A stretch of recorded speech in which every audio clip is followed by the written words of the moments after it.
Dengan iman, orang Kristen percaya bahwa Yesus itu adalah Allah. Dengan logika, orang Kristen bisa tidak percaya bahwa Yesus itu adalah Allah, sehingga memutuskan untuk menjadi mu'alaf. Tonton video ini sampai selesai, lalu bagikan video ini akan menjadi berkat bagi sesama. Pada pagi-pagi benar, dalam perjalanannya kembali ke kota, Yesus merasa lapar. Dekat jalan, ia melihat pohon ara, lalu pergi ke situ. Tetapi ia tidak mendapat apa-apa pada pohon itu selain daun-daunnya yang kering. Selain daun-daunnya saja maksudnya. Katanya kepada pohon ara, "Engkau tidak akan berbuah lagi selama-lamanya." Seketika itu juga keringlah pohon ara itu. Matius 21 ayat 18-19. Sangat manusiawi kalau Yesus lapar. Sebab namanya manusia pasti merasa lapar. Ini membuktikan bahwa Yesus hanyalah manusia biasa, bukan Tuhan. Sangat tidak masuk akal jika Tuhan merasa lapar. Yang lebih tidak rasional lagi, yaitu bagaimana mungkin hanya karena Yesus tidak mendapatkan apa yang dia inginkan dari pohon ara tersebut, yaitu buahnya, lalu pohon itu dikutuknya. Tentu jadi pertanyaan, apakah kesalahan dari pohon ara tersebut?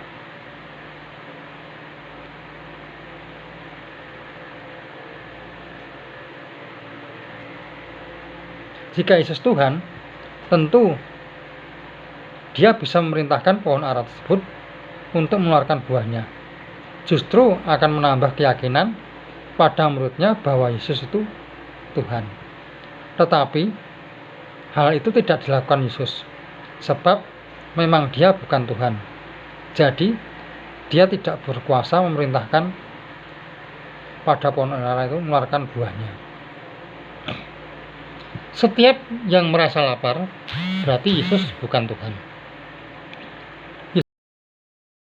Yesus tidak bisa memerintahkan pohon ara tersebut mengeluarkan buahnya, berarti Yesus bukan Tuhan.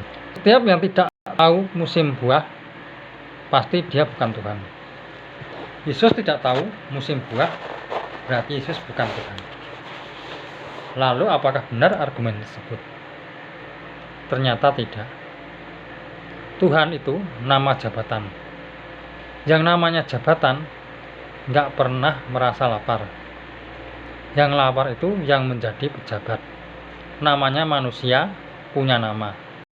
Maka sebetulnya bukan hanya Allah yang nggak merasa lapar. Polisi, komisaris, pengacara, hakim, bahkan Presiden Indonesia pun nggak merasa lapar. Nggak butuh makan. Yang butuh makan itu yang di polisi, pengacara, komisaris, bahkan yang jadi Presiden RI. Karena Allah itu dekat dengan manusia, maka yang menjadi Allah adalah manusia, punya nama Yesus. Maka jika Yesus lapar, yang lapar Yesusnya, Allahnya tidak. Dan yang namanya jabatan berarti punya kuasa. Karena jabatan Allah itu jabatan yang paling tertinggi, maka kuasanya tidak terbatas. Beda dengan jabatan-jabatan lainnya, kekuasaannya dibatasi. Seperti presiden cuma 5 tahun. Yesus kuasanya kekal, kerajaannya ada di surga. Maka tidak benar jika Yesus tidak tahu musim buah. Yesus sangat sengaja mengutuk pohon ara tersebut karena ingin meyakinkan pada murid-muridnya untuk percaya dengan berdoa dalam namanya, bahwa ketika mereka mengucapkan dalam nama Yesus, maka ucapannya akan menjadi kenyataan. Karena yang melakukan adalah Yesus sendiri.